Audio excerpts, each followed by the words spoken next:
This is your Midco Sports Network web recap from Coughlin Alumni Stadium in Brookings, and a very happy post-game celebration here in the final game at Coughlin Alumni Stadium as South Dakota State beats Illinois State 25-20. And the Jacks had that FBS win against Kansas earlier this year, but this is the biggest win of the season for the Jackrabbits. Oh, absolutely.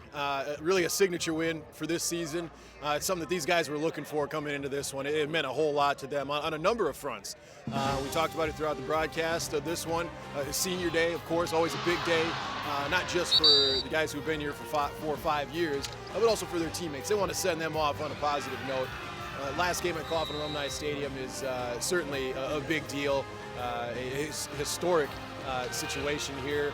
But then, of course, when you're looking at for the remainder of this season, playoff implications, and against a top 5 nationally ranked team in Illinois State that you hadn't beaten in quite a while and were whooped up on by last year down there in their home stadium. Huge win for the Jackrabbits. Hats off to those guys and to the coaching staff putting together a great game plan and coming out with a win. Illinois State came in as the number 2 team in the country this week in the FCS ranks, only behind Jacksonville State. And the Redbirds, the best rushing game in the Missouri Valley Football Conference coming into this game. Marshawn Coppridge, their running back, was averaging 162 a game. The Jacks held him well under 100 yards. And Illinois State, though, got out to the early lead.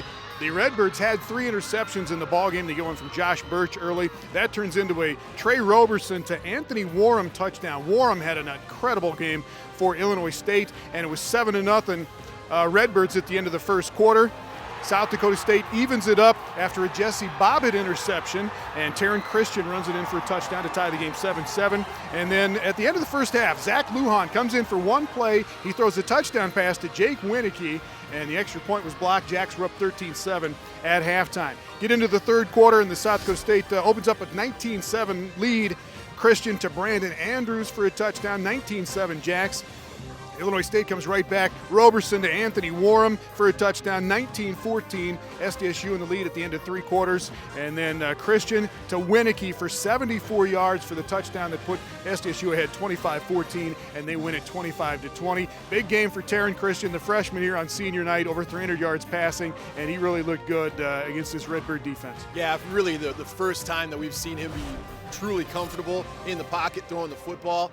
We knew that he could do it on the run. That's what he did all throughout high school, and he made some tremendous throws outside of the pocket here today too.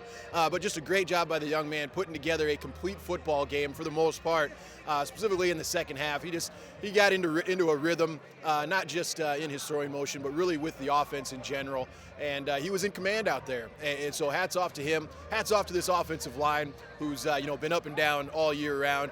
They played a good football game tonight, kept Taryn pretty clean as far as pressure and sacks are concerned. And they were able to run the ball pretty well too. So all in all, good showing by this offensive unit and a dominant performance by this defensive unit, despite what the scoreboard says. Yeah, both teams rolled up over 460 yards, but the Jackrabbits win at 25-20. South Dakota State now 7-2 overall. They are 4-2 in the Missouri Valley. This is the first loss in Valley play for Illinois State as they drop to 5-1. So South Dakota State at South Dakota coming up on Saturday, and that's going to be a good one from the Dome in Vermillion. But here at Coughlin, South Dakota State 25, Illinois State 20.